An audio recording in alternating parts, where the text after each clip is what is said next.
Hi, my name's Benjamin, and I'm a movie addict.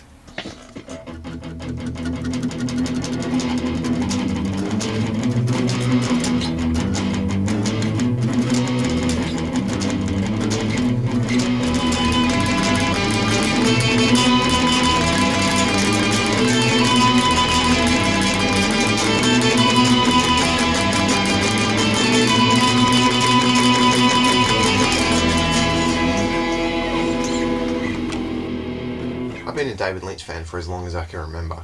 I think the first David Lynch thing I ever saw was Twin Peaks when it first came out on television, and it really blew me away at how strange and imaginative and crazy something could be while still being really controlled and contained and measured, and not just this kind of wild, crazy experimental thing, but actually very well thought out and structured.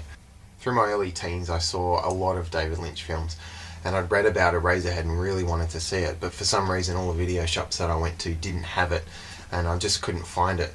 I remember Des Mangan, an Australian filmmaker, hosting the cult movie every Saturday night on SBS. SBS is a television station in Australia that broadcasts very multicultural things. There's lots of foreign news and thankfully lots of awesome cult movies. So yeah, my love for cult movies would probably not be the same without SBS.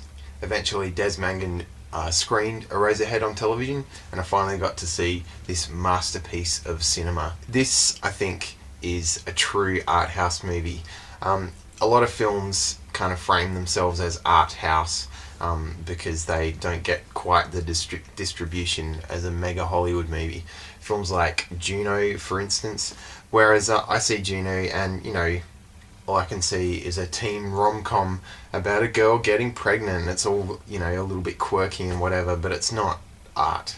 Whereas Eraserhead would probably feel right at home being screened inside an art gallery. The storyline to this movie is something that's still debated to this day. I've read David Lynch talk about the film, and he talks about themes and this kind of thing, but he's still, there's no clearly defined this is what happens, this is what this means.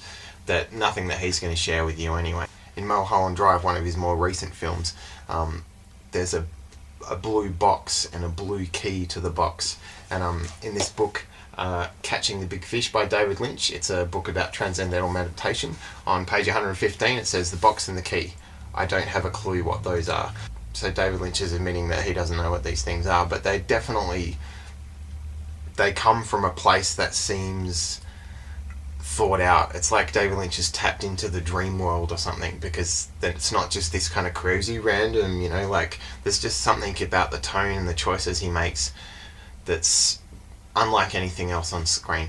Eraserhead begins with Henry, played by Jack Nance, kind of floating through space, and this kind of weird semen looking creature comes out of his mouth, maybe controlled by this man on the moon who has all these levers. There's a white flash and it fades into a shot of Henry looking directly at the camera, and he's kind of in this really bleak industrialized world.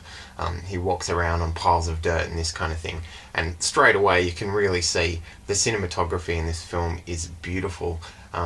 Every shot looks like a well framed photograph. When Henry enters his apartment building, you can see the carpet and the furniture, and if you look at David Lynch's early sketches, you can actually see that he's been thinking about these images for a long time, and now they've finally been fleshed out on film.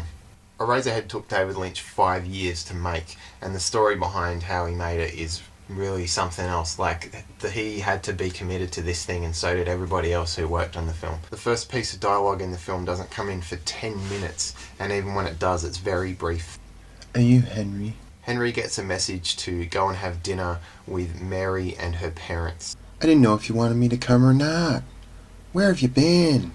Mary is played by Charlotte Stewart, who most of you would probably be familiar with as Eva from The Little House on the Prairie.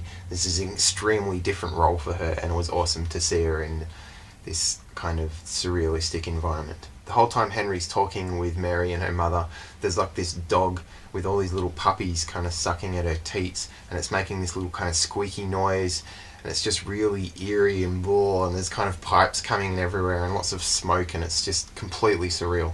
Mary's grandmother is sitting in the kitchen, and she's basically a zombie. She's alive, but she's not moving, and Mary's mother kind of grabs her arms and gets her to, help with the cooking and this kind of thing, like a marionette, and she lights a cigarette and just kind of leaves it in her mouth. We've got chicken tonight.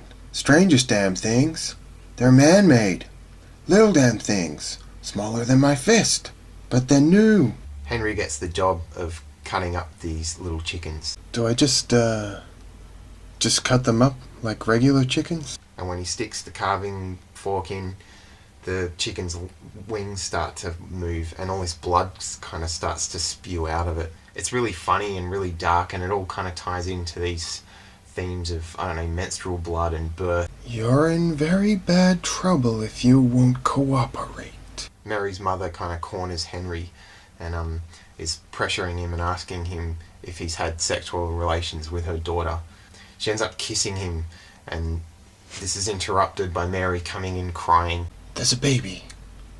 It's at the hospital. The next thing we see, Mary and the baby are at Henry's apartment, and the baby is this kind of freak of nature.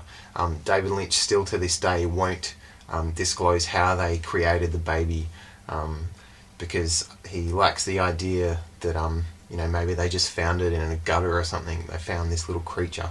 In the middle of the night, Mary's kind of grinding her teeth and rubbing her eye, and Henry wakes up to find that she's kind of excreting these weird, semen-like creatures. What is David Lynch trying to say here? Like, does childbirth scare him? Does the whole idea kind of freak him out?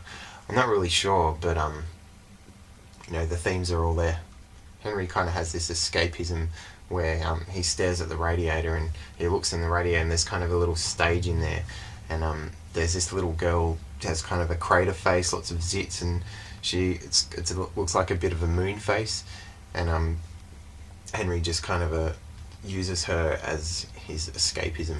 In heaven, everything is fine. Mary can't sleep, and she eventually leaves. One night the neighbour comes over, and her and Henry end up sleeping together. I locked myself out of my apartment. Can I spend the night here? The way it's represented is really ingenious. They kind of sink into this hole in the bed that's all kind of steamy. After this, Henry's on the radiator stage with the girl in the radiator, and he kind of ends up on trial or something, and his head pops off, and a huge penis kind of comes out of the hole in his neck.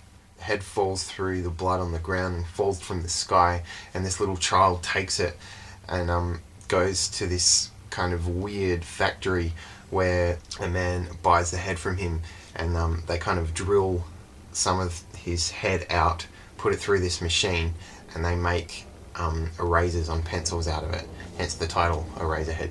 And when he pushes the little discarded bits of eraser into the air, they kind of make this star-like pattern, and it's like this weird idea that we come from the stars and we end up, when we die, going back into the stars. It's we are the universe, this kind of thing. The finale of the film is actually pretty horrifying.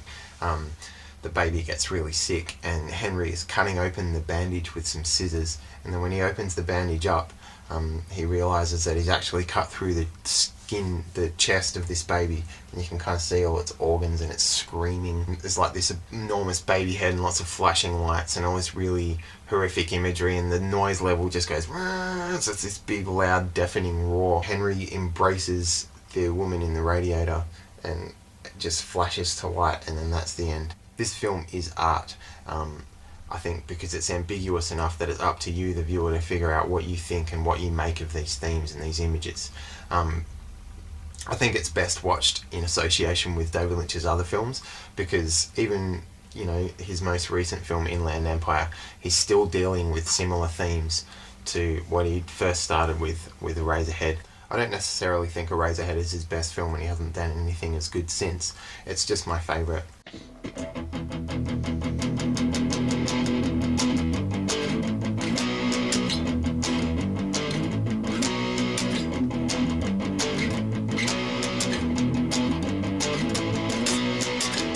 Hello, I'm Henry.